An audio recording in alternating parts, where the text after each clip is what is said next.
जय छठी माता की। प्रिय भक्तों, आज मैं आप लोगों को एक ललही छठी माता की कहानी सुनाने जा रही हूँ। इस कहानी का विशेष महत्व है। कहानी को ज़रूर सुनना चाहिए। जब छठी माता का पूजा किया जाता है, पूजा के बाद कहानी ज़रूर सुनना चाहिए, इसलिए आप लोग ज़रूर सुनिएगा। एक देश में एक राजा थे, रानी थी और उनके एक लड़का था। राजा ने एक बहुत बड़ा सा सगरा खुदवाया। बहुत प्रयत्न करने के बाद उस सागर में पानी नहीं आया, तो राजा बहुत चिंतित हो गए। बड़े बड़े विद्वान, बड़े बड़े पंडित, ज्योतिषी के पास गए पूछने के लिए कि सागर में पानी क्यों नहीं आ रहा है। तो एक विद्वान ने बताया कि सागर में बलि देना पड़ेगा, बलि देने से ही इस सागर में पानी आएगा। तो राजा बहुत चिंतित हुए कि किसकी बलि दी जाए। तो पहले तो राजा के मन में विचार आया कि हो सकता है बकरे की बलि देना हो। तो राजा ने कहा कोई बात नहीं है, अपने प्रजा के खुशी के लिए हम बलि देने को तैयार हैं। फिर तांत्रिक ने कहा कि ऐसा है, इसमें जो है किसी बच्चे की बलि देना पड़ेगा। तो राजा को बहुत चिंता हो गया। राजा सोचने लगे मैं किसकी बलि दूं, और सागर में पानी होना भी बहुत ज़रूरी था। फिर राजा मन में विचार किए कि मैं क्यों ना ही अपने बच्चे का बलि दे दूं और सागर में पानी आ जाए। लेकिन राजा के पास एक ही लड़का था।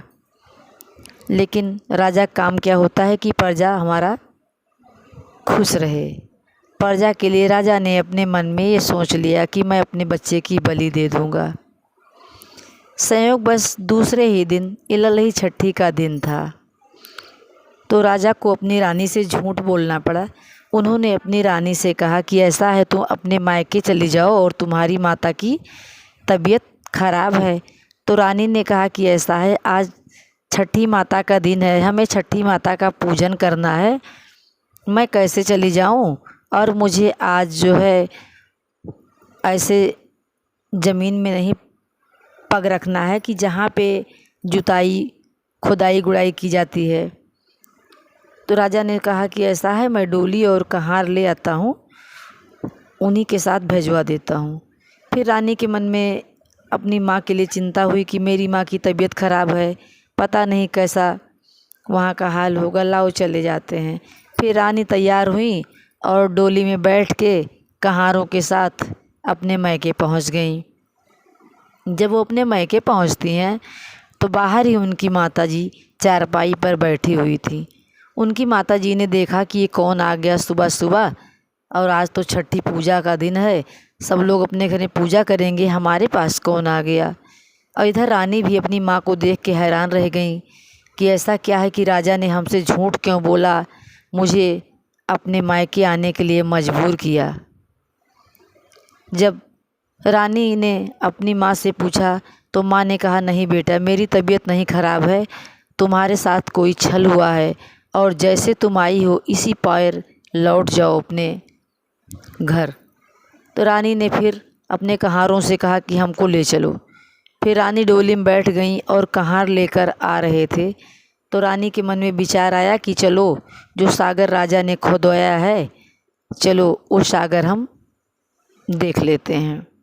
और इधर जैसे रानी चली गई तो राजा ने अपने बच्चे का बलि दे दिया। जैसे बलि दिया, सागर में इतना पानी हो गया कि पानी से सागर एकदम लहराने लगा। फिर राजा आए, अपने घर में कमरा बंद करके चादर ओढ़ के लेट गए कि रानी के साथ मैंने इतना बड़ा छल किया है, अभी रानी आएंगी तो मैं क्या जवाब दूंगा। फिर रानी कहारों के साथ आई, सागर पे उतरी, वहाँ सागर किनारे बैठी, घाट पे देखी पानी बहुत लहरा रहा है। तो रानी के मन में विचार आया कि लाओ अपने सागर में अपना हाथ पैर मुँह धो लें, फिर घर चलते हैं। रानी वहाँ बैठी और सागर में अपना हाथ पैर धोई, आँख बंद करके मुंह धोने लगी। जैसे अपना मुंह धोने लगी तो जो पूरे इनका बड़ा सा पात होता है, उसी पत्ते पे छठी माता की कृपा से उनका बालक लेटा हुआ उनके सामने आ गया और वो अपने आंचल में अपने बच्चे को लेके फिर घर आई तो देखी कि राजा कमरे में बंद हैं और जो है चद्दर ओढ़ के पड़े हैं। तो रानी बुलाने लगी, कहीं कि दरवाज़ा खोलो, जो तुमने किया अच्छा ही किया, कोई गलत नहीं किया, लेकिन छठी माता की कृपा से हमें हमारा पुत्र वापस मिल गया। दरवाज़ा खोलो, टेंशन ना लो अब, और हमें अब पूजा करना है छठी माता का, और जो है बच्चे को छठियाना है। तो फिर राजा दरवाज़ा खोले और बाजा वाजा की व्यवस्था किए। रानी तैयार होके पूजा का सामान लेके सागर पे गई। वहाँ बड़े धूमधाम से छठी माता का त्यौहार मनाया गया। सारी प्रजा खुश हो गई कि राजा का पुत्र भी वापस मिल गया और सागर में पानी भी आ गया। जिस तरह से छठी माता ने राजा के पुत्र को वापस किया, उसी तरह छठी माता सबके ऊपर दया करें, सबकी गोद भरे रहें, किसी गूंदी सूनी ना हो, सबका परिवार सुखी रहे, सबका सुहाग अमर रहे। जय छठी माता की।